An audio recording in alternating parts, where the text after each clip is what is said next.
ఏది కావాలనుకుంటే ఎక్కడ యుద్ధం చేస్తే అవతల రాజు లొంగిపోయి వీళ్ళకి సమస్తం అర్పిస్తే వాళ్ళందరూ వీళ్ళకే. అలాగని చెప్పేసి కొంతమంది ఇజ్రాయెల్ని పట్టుకొచ్చాడు. దాంట్లోనే మన ప్రవక్త అయినటువంటి దానియేలు గారు ఉన్నారు, షద్రక్ మేషక్ అబేద్నెగోలు ఉన్నారు. చాలా మందిని పట్టుకొచ్చారు. వీళ్ళు ప్రత్యేకమైన వారు ఎందుకు అయ్యారు అంటే దేవుడు అంటే భయభక్తులు. చాలా మందిని పట్టుకొచ్చారు. కానీ వీళ్ళకి దేవుని మీద ఉన్నటువంటి ప్రేమ, భక్తి మనం చూసుకుంటే 5వ వచనం నుండి ఒకసారి చూద్దామండి. 5వ వచనం నుండి. राजा खात असे त्या मिष्टान्नातून व पीत असे त्या द्राक्षरसातून त्याचे नित्य खाणेपिणे चालून 3 वर्षापर्यंत त्याचे संगोपन व्हावे.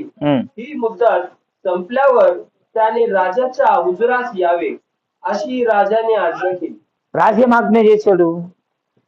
వాళ్ళకు వచ్చి వాళ్ళ యుద్ధానికి సిద్ధం చేయాలి, సైన్యంలో పెట్టాలి.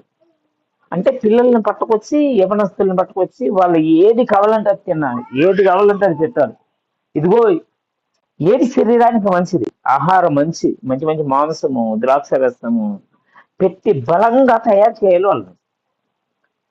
3 సంవత్సరాలు వాళ్ళని మేపి ఆ తర్వాత రాజముందురికి తెస్తే ఎవరికి ఏ పదవులు, ఎవరిని ఎక్కడ నిర్మించాలో రాజుకు బాగా తెలుసు.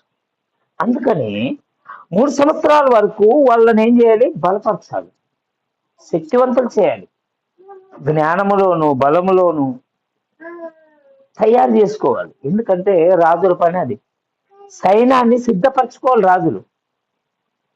ఎప్పుడైనా ఏ రాజు మీదకైనా యుద్ధంకు పోవచ్చు, ఏ రాజు అయినా మన మీదకి రావచ్చు యుద్ధానికి. అయితే ఏం చేయాలంటే సైన్యాన్ని బలపరచుకోవాలి. ఇజ్రాయెల్ నుండి పట్టుకొచ్చినటువంటి వాళ్ళందరికీ కూడా ఏం చేశారంటే 3 సంవత్సరాల వరకు మంచి ఆహారం పెట్టాలి, మంచిగా చూసుకోవాలి. 3 సంవత్సరాల తర్వాత నా ముందుకు రావాలంటే, కానీ దాంట్లో దేవుడు అంటే భయభక్తులు కలిగిన వారు.